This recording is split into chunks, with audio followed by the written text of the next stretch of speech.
stuff, you know. So yeah, this is what you do. You don't all end up in a rock band. You don't all end up to be the drummer in a rock band from Rockford like I'm lucky enough to be. But guess what? For every one of me, there's about 40 or 50 other guys out there that all want to do this, or we're all doing the same thing as I was doing at one time, and then we all just kind of went and found what we did best.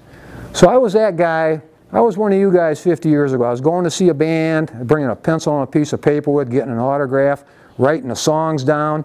If I saw the drummer doing a cool lick, I'm stealing that lick. I'm going to use that lick. Suddenly, some of those licks now, they think I invented them or something. I didn't invent them. You know, some guy in the Civil War probably invented them or something. And they passed through 3 other drummers before they got to me. You know, just stuff like this. Anybody ever hear of a group called the Beatles? Yes. And they were huge in the 60s. I saw them at Comiskey Park in Chicago and stuff like that.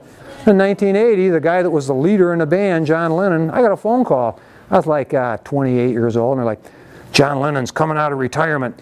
He's cutting a record. They got these guys in New York. They can't get the feel for the song he wrote. They can't get it right. You got to come and play on this song. The producer said, you're the guy. And then he said, about a month later, I get another call. Tell Rick to come with too, with the guitar player Rick Nielsen, you know, Rick. So yeah, there goes me and Rick. We go in there with one of our heroes from childhood, and just like, you know. And he's like, how you guys doing? He goes, you're the guys in Cheap Trick. He goes, they just told me your names. They didn't tell me what band you're with. And I was like, we thought, oh, that's kind of cool, you know. All that. So yeah, we got in there in the studio, and he plays us this song, and he's like, I can't get a feel for this song. So me and Rick, we listened to it, and so yeah, I just did. Here's all I did. Just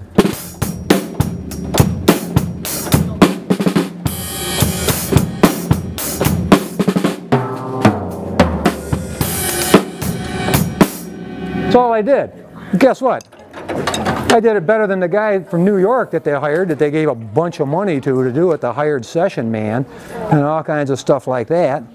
You know, this is what you do, and this is where you learn it. You learn it in 7th grade band is where it starts. You learn to read some music, you learn to find out what a song's all about, and you learn about working with other musicians, which is all you guys here. We're all in the same boat together. We're all musicians and stuff like that.